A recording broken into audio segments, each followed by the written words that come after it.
All right, gentlemen, welcome back to the ManTalks show. Today we are going to take a deep dive into the inner critic, defeating the inner critic, dealing with the voice inside of you that is constantly and incessantly shaming you, guilting you, criticizing you, judging you, beating the crap out of you, however you want to describe that. But we're going to talk about where it comes from, what creates it, where the majority of us as men go wrong in dealing with the inner critic, and then how we actually right that ship. How do we actually work with the inner critic or reestablish or rehabilitate our relationship to it to get better results? Because here's the truth of the matter. If you talk to anybody, if you listen to anyone who is successful, any man that has done something meaningful in his life, what he will talk about, if you really listen closely, is that the way he speaks to himself matters profoundly, right? The way that you speak to yourself as a man is incredibly important for your success in any part of your life, whether it's with your health, your own psychology, your relationship, your finances, your body, your sex life. Like, it just doesn't matter. The way that you speak to yourself is arguably one of the most important things that any of us need to learn. And yet it is a skill set that is often not taught. It's the reason why the majority of men go into therapy or seek a coach in the first place, is that the way that they're speaking to themselves internally is absolute garbage, and they are beating the crap out of themselves. They're belittling themselves, shaming themselves, being abusive towards themselves, judging and criticizing themselves. And yet this is the one thing that is within our purview and our control that we can shift, that can make such a radical difference in our life. And when I look at the sort of therapeutic industrial complex of today, and I look at a lot of the self-help stuff that's out there, one of the things that I keep seeing is this notion of self-love. And I think that for men and women, this concept of self-love is very radically different. And for a lot of guys, they kind of get lost going down the rabbit hole of trying to figure out what that is. And I have a lot of guys reach out to me. They're like, what is self-love and how do you define it and how do I build it? And I don't really like myself. And for me, one of the key areas, one of the key things that all of us can change, shift, develop very quickly is the ability to speak to ourselves differently. And this is a key component in any type of self-respect. I like that word better than self-love. Do I love myself? I mean, sure, maybe, yes. Do I respect myself? Yes. And respecting myself and acting in a way that is self-respect oriented has dramatically changed my life. And learning how to have a good relationship with this part of me, with this inner critic, has changed my life, because for me, my inner critic, my inner dialogue, and I'm going to define inner critic here in a minute, but basically your inner critic is just a part of your inner dialogue. It is a part of how you speak to yourself. And all of us talk to ourselves in certain ways. Maybe not all of us. There's actually a percentage of people that do not have any type of inner dialogue or inner narrative, which is a very different sort of thing. But my guess is that those individuals are just not aware of the narrative that's unfolding internally for the most part. Everybody, in my perspective, has some type of inner narrative and inner dialogue, and some people are just not aware of it. Anyway, how you speak to yourself matters. This inner critic is a huge part of it, and it can be an unlock code for your success, for your confidence, for how you interact with women, your girlfriend, your wife, your boss, people at work. It can dramatically shape and change your entire personality. Because if you are like me, and you are like the way that I was for a very long time, I lacked self-esteem, I lacked self-compassion, I lacked any type of self-respect, and the way that I spoke to myself was abusive, it was unhealthy, it was berating and mean and incredibly critical and shaming and demeaning. Like, it was brutal, honestly.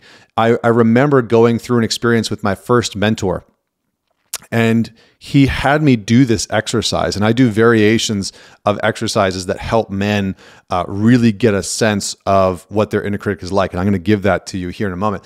But he had me do this exercise where he had me write out all of, or not all of, but a good amount of what my inner critic would say to me on a daily basis when I was waking up in the morning and doing my morning routine and whatever I was doing during the day. And I wrote it out, and he said, "Okay, read it out to me." And I remember sitting there and being like, "You actually want to hear this?" And he said, "Yeah." I was like, "This is embarrassing." And I struggled to read it off to him, because the truth was, when I was confronted with what that voice inside of me was saying, and another human being was saying, "Read it out, tell me what it says, tell me what it sounds like," it was undeniable to me that if I spoke to any other human being like that, it would be abusive. I knew that it would be abusive. I knew that it would be unhealthy and damaging and harmful. And yet this was how I spoke to myself on a daily basis. What the hell's wrong with you? You're so freaking stupid. How come you can never get things right? You're such a piece of garbage, blah, blah, blah, blah. Like just critiquing the smallest things. Why'd you do that? That was so dumb.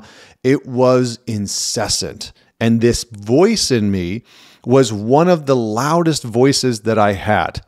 It was constantly there. It was constantly switched on. It was at max power all the time. So, maybe your inner critic isn't that bad. Maybe this inner dialogue that you have with your critic is okay, and it shows up when you genuinely have done something wrong, or you could have done something better. But for a lot of the men that I've worked with over the years, one of the major things they are contending with is this inner dialogue and this inner critic that is constantly berating them. So let's talk about, where does it come from? Where does this inner critic come from, and how it's formed? And then we're going to talk about, how do you actually deal with it? How do you reshape this inner critic to be something productive and helpful and healthy in your life? All right. Where does the inner critic come from? Where does this inner dialogue begin? The first place that is maybe the most apparent, maybe the most direct, is that it is learned. So I've worked with a lot of guys, and there's a few different versions of this, but I've worked with a lot of men who had one or both parents who were incredibly critical. They were nitpicking everything that they did, right? How you put your clothes on, how you put your homework in your backpack, how things looked in your room. I remember working with a couple gentlemen who grew up with military fathers, and when their father would come home from being on tour, they would literally have to stand, sort of like at attention outside of their room while their father inspected their room, and then would basically dish out punishment to their son at 5, at 6, at 7, based on how bad or how not up to code their room looked. And that's just a glimpse. Now that's, you could have an argument that maybe that's teaching that boy discipline, and that can be a very good thing. But if that permeates your entire relationship with that parent, where they are constantly and incessantly critiquing, criticizing, and complaining about everything that you do, you are going to take that on. That is going to permeate into your psyche. That is going to permeate into how you view yourself. That is going to shape and mold the way that you as a man view your own identity, your own worth, and your own value. So it can be learned in the sense that you had a very critical parent, and you've adopted that legacy of being incredibly critical or harsh towards yourself. So that's one version. It can also be learned because you saw a parent doing this. So some people grow up with parents who are very self-deprecative. So meaning they are, openly criticizing themselves, right? So you may have had a dad that didn't like the way that he looked, and he was constantly like, "Oh, I'm so fat. Oh, I'm so out of shape. Oh, I'm just so fucking lazy. How come I can't, get my shit together?" You may have had a mother who did the exact same thing. "I can never get things right. And oh, I'm just all the problem." And, this sort of self-shaming, self-critical, self-judging narrative that would get peppered out throughout your childhood. And you would hear this and you would watch your parent with this sort of mentality and commentary out, verbally, where they were constantly critiquing themselves. That's another version of learned. You may have saw a parent do this and then carried on that legacy later on in life, where you became somebody who did the same thing, and you might even find that the things that you are very critical of yourself for are the exact same things that they were critical of themselves for, that they shamed themselves for, or you learned it through a parent being hypercritical of your other parent. And this is very common, where, for example, you may have watched your mom be very critical of your dad for certain things, like complaining about his anger, or saying that he's super lazy, or he doesn't help around the house, or, maybe your mom was constantly complaining to you about him, or maybe vice versa, right? Maybe your dad was constantly complaining to you about your mom, and that infiltrates the way that you speak to yourself as a child. Because you don't want your parents to bicker. You don't want your parents to be shaming one another and critiquing one another. So that's another way that it can be learned, all right? There's more, but those are hopefully sufficient examples for you to kind of see a direct correlation between the way you speak to yourself and where it may have come from. Next is neglect and abandonment. So the first one is very apparent, right? It's very in your face. And I've worked with a lot of men where they're like, well, not like neither of my parents were very critical, and they were sort of supportive and they were loving. And yet my inner dialogue is terrible. The way I talk to myself is not healthy at all. And yet I didn't see somebody being critical of one another. Like, my parents didn't criticize each other. They didn't criticize me. They were very supportive. Another version of this is neglect and abandonment. So you can create a very negative, unhealthy, demeaning inner dialogue when you have not got your needs met as a child. So here's what happens, okay? Developmentally, when you're a kid, you're like a little bundle of ego. And everything gets personalized, everything. When you're a kid, it's like your parents are fighting and somehow the child will make it mean that there's something wrong with the child, right? It's like there must be something wrong with me that mom and dad are fighting.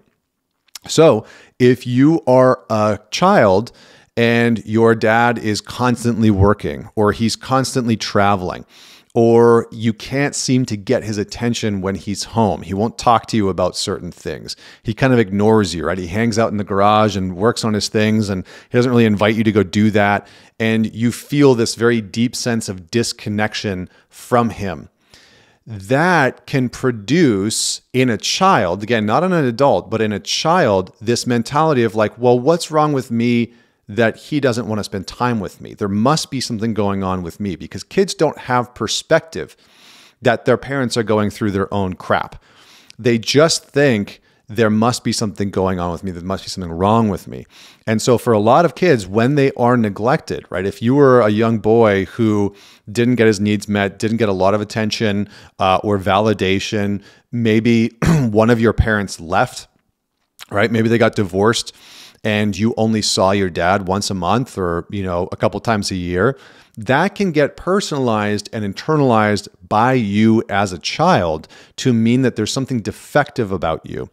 And what kids will do is they will constantly search for, how do I get that caregiver's attention? How do I get their love and their affection and their validation? And if they can't figure it out, it then puts them onto the hunt of what's defective in me, what's wrong with me, that I can't get that parent's attention, that I can't get their validation and their praise and their love. And that can form a very hostile view of themselves that carries on into adulthood. Okay. So again, this inner critic that we're talking about, this inner dialogue that we're talking about has roots in your childhood. It's just inescapable, right? It might be in your young adult years, right? In your teenage years, but it has roots in your childhood for sure. So neglect and abandonment are another big piece that will cause this inner dialogue. And the sort of caveat into this that I just want to add in before I move on to the last two is you may have grown up in an environment where your parents were around and they did spend time with you, but you couldn't seem to get things right with them, or you were too much for them, right? I've worked with a lot of men where they were rowdy boys, they had a lot of energy, and there's sort of this perspective of my parents don't really know how to handle me. They don't really know what to do with me.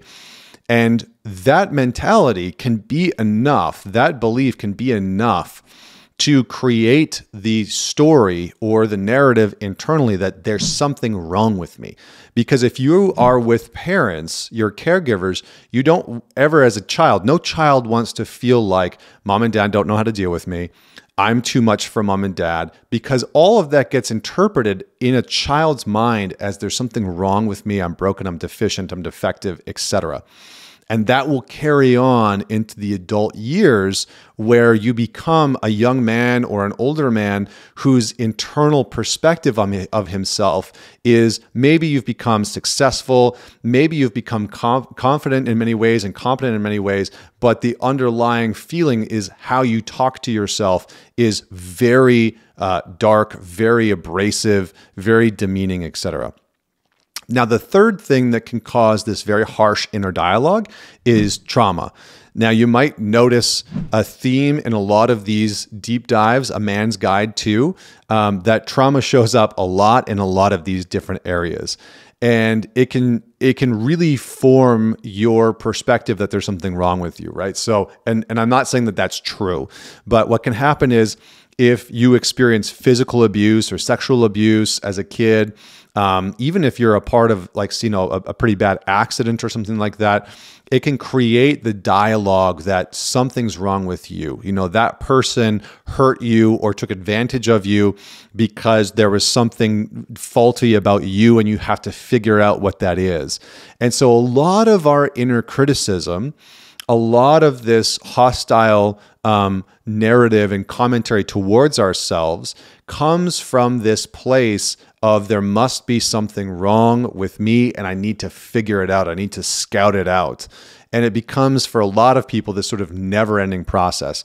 Now, the last piece, number 4, that I'm going to touch on, and I'm going to expand on this because this is where it gets really interesting for me, okay? And I'm going to explain why in just a minute. You can have this inner critic and this inner dialogue have started because of what I call dark motivation or shame-based motivation. So you may have grown up in an environment. I'm going to unpack this because this is a huge piece for a lot of the men that I've worked with, especially a lot of men who have been very successful in their lives, or a lot of men who feel stuck in their lives and they haven't been successful. This is part of the reason. So shame-based motivation, you may have grown up in an environment where discipline was a punishment, right? Where your father or your mother, one of your caretakers or parents, one of your coaches used shame, used punishment, used verbal attacks to try and motivate you, to try and change your behavior.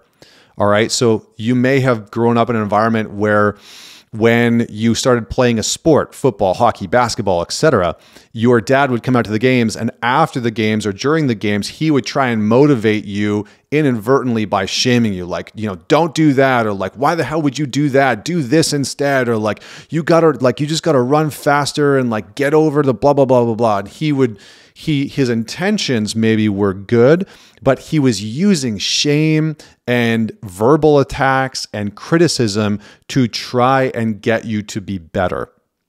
All right, to try and motivate you to perform, to improve, to whatever it is. And this can work. This can work, but the side effects are damaging. And here's why. Shame-based motivation, or dark motivation as I call it, can actually propel you to do and achieve some pretty wild things sometimes. However, we generally have to have some coping mechanisms that are in place to help us deal with that shame. So I've worked with a lot of professional athletes, incredible musicians and artists, Fortune 500 CEOs and executives, hedge fund managers, finance, people in the bank system, etc., that have been incredibly successful. And they almost always come to me at this very pivotal moment in their life. And the moment is as follows. They have been on this upward trajectory for a very long time where they have had success after success after success. And how they have done that has been by driving themselves with this dark or shame-based motivation. And so they are ruthless with themselves. They're ruthless. Nothing's ever good enough. There's sort of this internal narrative and dialogue with themselves that is fixated on perfectionism. It's fixated in this sort of like obsession with things have to be perfect. Otherwise, I'm a screw up, right? Otherwise, I'm a fuck up. And so this can be very motivating for a period of time, but eventually it has such a net negative impact that it's not sustainable. So every single man that uses this dark or shame-based motivation, that uses his inner critic as a kind of fuel, like a rocket fuel, to try and climb the ladder of success in any area of life, doesn't matter what it is, will eventually run out of fuel, or that fuel will start to combust against him. It will start to work against him. And he will start to self-destruct, and he will start to sabotage, and he will start to implode every part of his life because he's proving the story of what he's been saying to himself for so freaking long, right? Because if you shame yourself and belittle yourself and criticize yourself towards success, you can reach some pretty high highs, but when you get there, you fall off the cliff just as fast. And that happens because it is unsustainable to motivate yourself with shame, period. Period, full stop. It is unsustainable to motivate yourself with shame and criticism. You might have some high highs. You might get to places that you didn't think you could get before. It might even serve a purpose for a period of time in your life. I'm not advocating for it, but I know that for myself, I did leverage shame-based motivation for a period of time in my life. I did criticize myself towards an upward trajectory, but the cliff on the other side of that was pretty steep. And this is what I see with a ton of men that I've worked with, men that you probably know, right? Men that you've probably seen in the modern spotlight of musicians and athletes and CEOs and executives. The men who have this kind of meteoric rise or, a slow, steady rise. And then for whatever reason, they just start to sabotage. They start to self-destruct and implode. And the reason for that is that they are using their inner critic to try and gain success. And what happens is that they are never fulfilled. They try and get to this place of, I'll be happy when I hit that first place, when I, IPO my company, when I sell my company for $500 million, then I'll be happy. The problem is that their inner dialogue doesn't shift, right? The way that they speak to themselves and view themselves, their relationship, as we can say, with themselves doesn't change when the success happens. So the shitty self-talk stays the same. And then there's this paradox and this sort of brutally frustrating experience for these guys where they have this success, but they're still bagging on themselves constantly. They're still, berating themselves and beating the crap out of themselves constantly. And it's a really frustrating experience because they're like, well, wait, I've been successful. Like I just conquered this huge mountain. And yet I'm like in my head critiquing how I could have or should have done it better. And I'm not able to celebrate it. I'm not actually able to acknowledge myself. And so this is the last little caveat that I'm going to say before I talk about how to deal with it, which is one of the main things that this overly dominant inner critic mentality can have. One of the main things that this overly dominant inner critic can impact you with is that you lack the ability to really validate, acknowledge, and appreciate yourself. And that is fundamentally a priority, fundamentally needed when it comes to self-respect, when it comes to any type of self-love, self-esteem, self-worth, however we want to put it. If you want to have a healthy relationship with yourself, you need to have the capacity to be compassionate to yourself sometimes, to have grace with yourself often, and specifically, you need to have the capacity to be able to validate yourself and acknowledge yourself for effort, for hard work, for success. Because if you can't do those things, no amount of success will ever be satisfactory. It will never, you won't be able to metabolize the success that you have or the accolades or the appreciation that you get externally. Eventually, it will all wear off. And what's left is this inability to actually acknowledge yourself for what you have done and accomplished and become. Okay, so with all that said, how do you deal with it? What do you do with this part? Well, what I want you to know is what you do not do, which is what almost every single man ever on the history and the face of the planet does. I did it. You've probably done it. Every single man I've ever worked with has tried to do this. You do not try to kill it off. I know that's probably a shocker, but stop trying to kill it off. You cannot kill off, shut down, silence this part. This is what so many men try and do. They have this terrible inner dialogue and they think, F this part, I'm just going to eradicate it. I'm going to nuke it. And that doesn't work. Why doesn't it work? Because of the one major psychological lesson that I want you and every human being to know, which is that what you reject grows stronger. What you try and reject psychologically grows stronger. So if you're having a psychological conversation with yourself, right? If you're having a conversation with yourself and you can hear this part of you that's like criticizing and getting on you, and you just try and reject that part, or you're like, F you, I'm not going to listen to you ever. That part of you is going to get stronger. It is going to grow. It's just like people that struggle with anxiety. The more you try and reject that anxiety, the more you try and ignore or kill off that anxiety, the stronger it gets. This is a fundamental, irrefutable psychological principle that I wish everybody understood, because it is not a pathway to change, transformation, healing, or betterment in any way, shape, or form. It will not work. I promise you. I tried it. I've seen tens of thousands of men that have tried it, and it just doesn't work. So if that's not the path, then what is the path? First, number one, identify the origins of your inner critic. Identify the origins of your inner critic. Mine came from a caretaker who was very sort of verbally abusive, often was hypercritical, would tear me down, even as a boy, when I was 7 or 8 years old, tearing me apart verbally and emotionally and criticizing me. And like anytime I would do anything wrong, they were on me and they were criticizing me, and it was brutal. It sucked.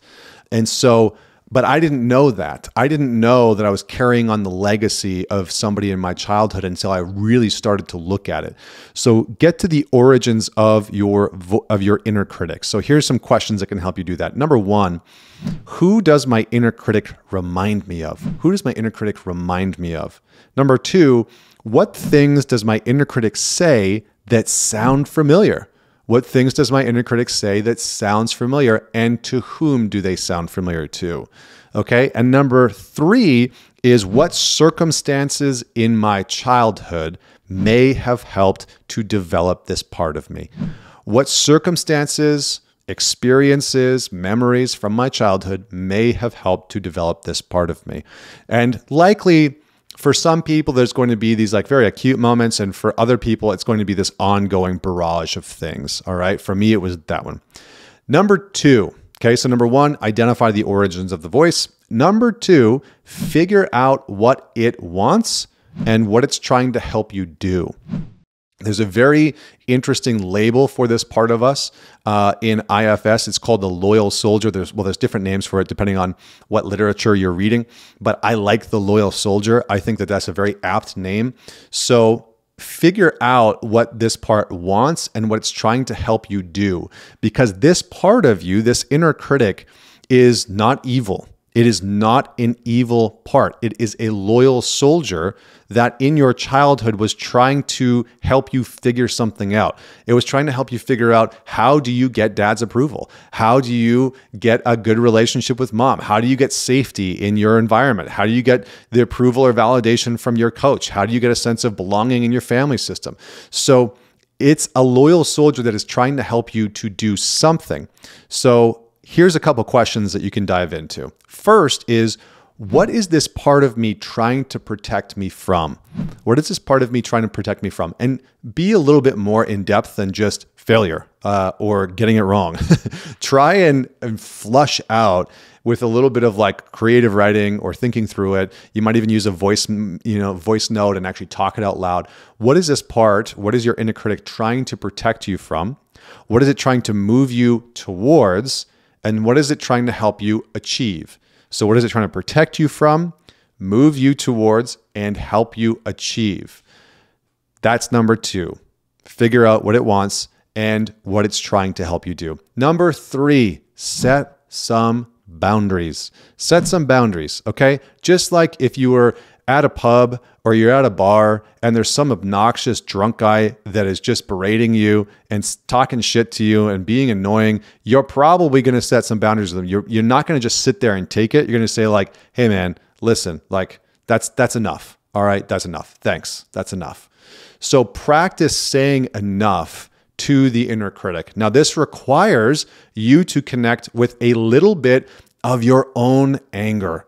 All right. And this is the big piece for a lot of men. You have to connect to a little bit of your own anger to say, enough, like enough, I got it. Or to say, it's not okay to talk to me like that. And you can literally have a little bit of a dialogue with this part. The challenge for most men is that this aspect of them has just run rampant, unchecked forever. For decades, and they've never actually tried to engage that part of them. The inner critic comes up, that inner dialogue starts, and they just become that inner dialogue. And there's no pushback, there's no boundary, there's no, I'm like, enough, don't speak to me like that. That's enough. Don't talk to me like that. None of that happens. So set some boundaries with this part of you.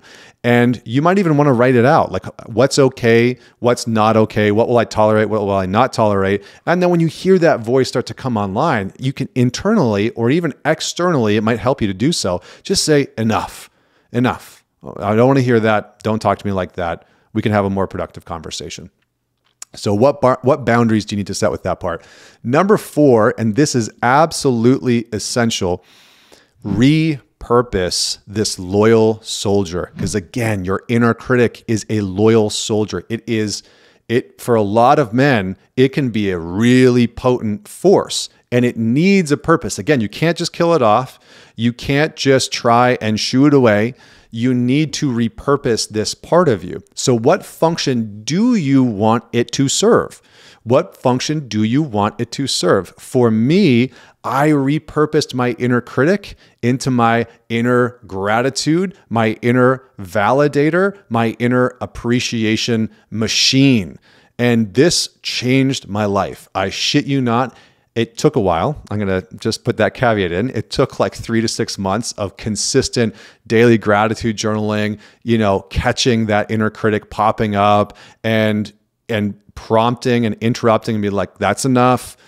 What do I want to appreciate myself for right now? Because I'm putting an effort in. And instead of allowing it free reign to criticize and dump all over me, I would interrupt, set a boundary, and then refunction it, reprogram it, rewire it, whatever word you want to use. But I would course correct it to say, hey, remember, we are going for gratitude. We're going for appreciation. We're going for validation. So instead of tearing me up right now, even though I may have screwed up, let's talk about what I did do right. What did go well? And slowly, this part of me, this inner critic, got repurposed to a self-validation mechanism within me. Oh, that went really well. Oh, I did really well with that. Oh, that worked really well. And sometimes it still pops up and it's like, that wasn't so great. And usually when it pops up now, because it sort of follows this 80-20 rule now, where 80% of the time there's just validation and recognition and gratitude and appreciation for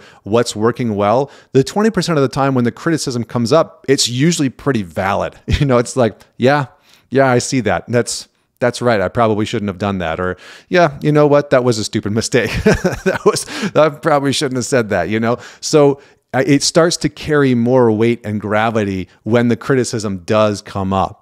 So repurpose it. So what purpose do you want it to serve? My recommendation for you is that you follow suit with the path that I took, which is that you try and repurpose this inner critic to be an inner validator, an inner gratitude giver, an inner appreciator.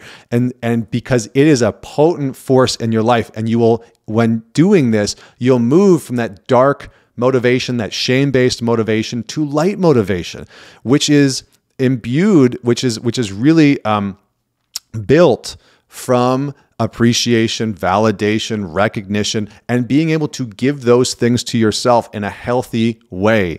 And then number 5 is build a solid relationship with this part of you. It's a useful part of you. It has likely just been trained in an unhelpful way. So start to build a relationship with this part. And that can be your commitment and your dedication for the next 3 to 6 months, where you're like, I'm going to build a healthy relationship with my inner critic, and I'm going to repurpose this part of me to be something helpful and useful. Stop trying to kill it off. It won't happen. Repurpose it, give it a new mission. Remember, it's a loyal soldier. It needs a mission. It needs a directive. And so you can guide it. For me, I've found the most helpful thing for every man that I've worked with to repurpose this part of them and myself towards gratitude, towards recognition, towards validation. All right. If you enjoyed this A Man's Guide, please man it forward. Man it forward to just one person. Share it with just one person that you know will benefit from this. This is how this channel grows. Please don't forget to subscribe, whether you're listening to the podcast on Spotify or Apple, or you're watching me on YouTube, and share with a friend. And as always, until next week, this is Connor BEATON signing off.